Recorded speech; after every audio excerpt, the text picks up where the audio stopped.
Greetings. I'm Matt Prestbury, father of four, husband, educator, and founder of Black Fathers and the Black Fathers Foundation.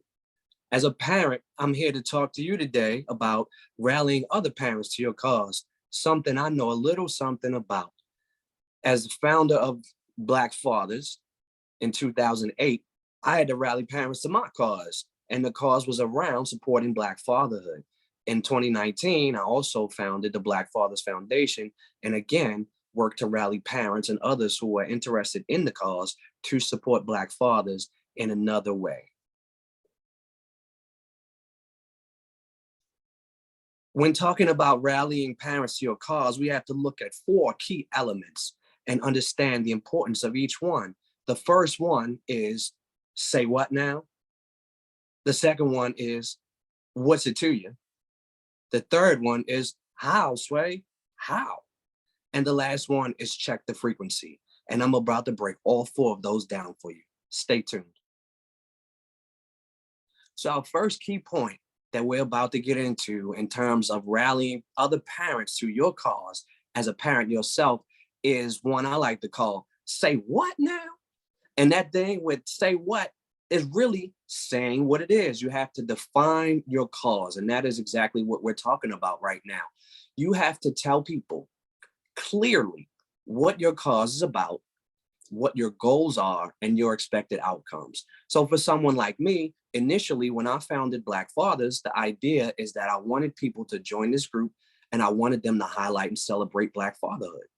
So I made that clear and I made people understand why, which is another point we'll get into later. But the most important thing is really helping people to understand what your cause is about. If people don't know what you're trying to get them to support, then they're not going to want to support, So you have to make it clear what it is all about and what you expect to get out of it. Because again, people can know what you want them to support, but if they're not understanding goals and outcomes, then people won't find it as important. It's much easier to get people to support a cause if they understand what that cause is about and what the aim is. If I just came out and I just said to people, hey, I want you guys to support Black men, and I didn't help them to understand why, then there may be a problem in getting them to come to support my cause. So I had to make it very clear, this is the importance of it. There are statistics that I used to help people understand, and then there are also personal experiences for myself and from other people, and that helped people to buy in to what I was selling in terms of getting them to support that cause around Black men. All right, so now that we've gotten the first point out of the way, it's time to move to the second one. You've told everybody what your cause is, you've explained it to them, and you've let them know what outcomes you'd like to see. Now the second part is, what's it to you?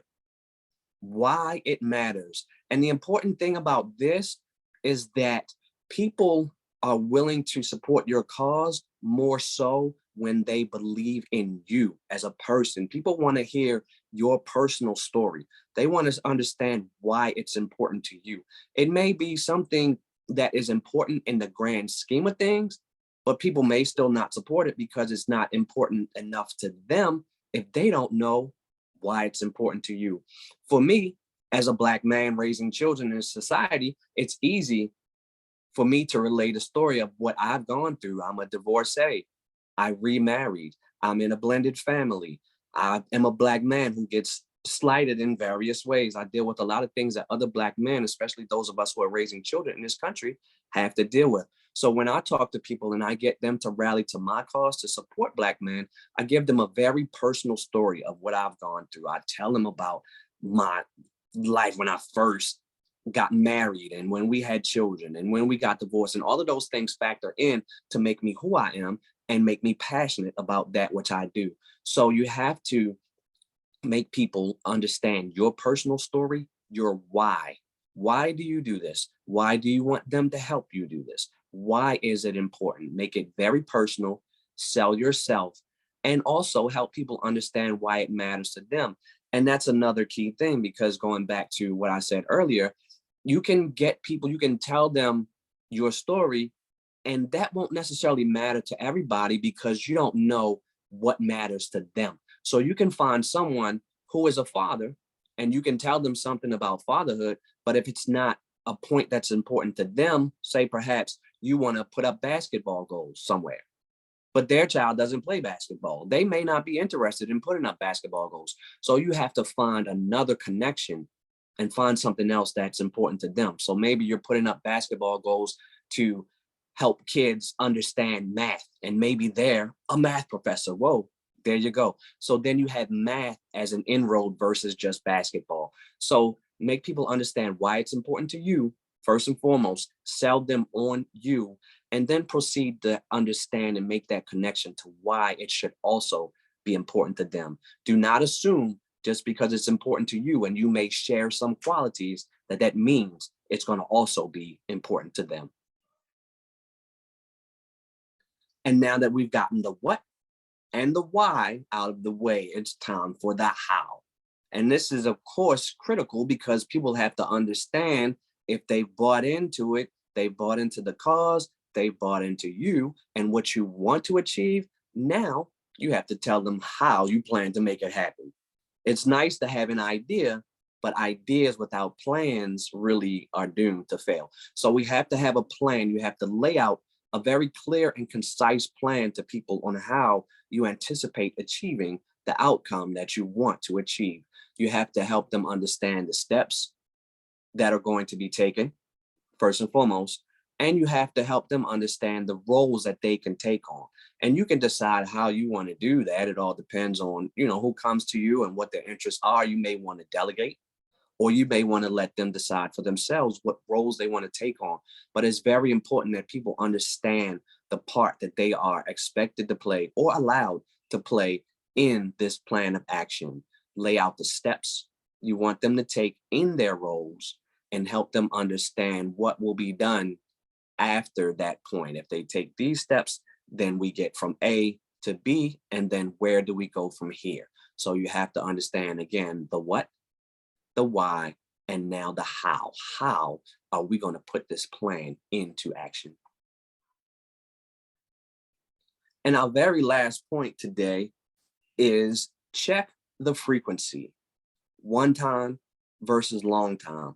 And the importance of this, especially in terms of recruiting parents, is knowing that parents are generally busy people. They have a lot going on. Not only do parents have to take care of themselves, but then they also have to take care of their children and their lives and whatever else they have going on in their lives. As a parent myself, my whole schedule pretty much revolves around my children. So the activities that I can involve myself in and what I can commit myself to, they have to really correspond with the time that I have available to be able to help. And that is the time that I'm not chauffeuring my children back and forth to school, taking them back and forth to work, to any other extracurricular activities they may have.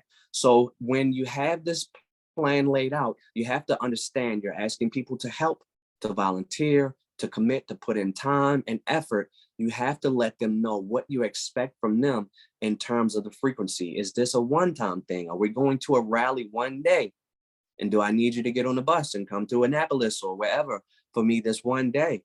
Or is this something that'll happen over the course of months? Are you expecting me to be there every Thursday at 8 o'clock in the evening? Do you know that some evenings I work at 8 o'clock? So those are things that you have to take into consideration.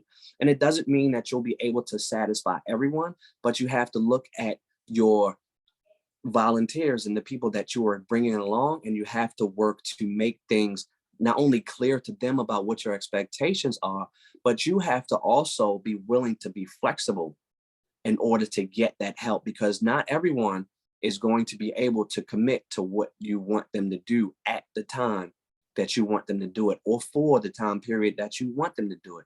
So it's laying it out, making it clear the expectations on yourself.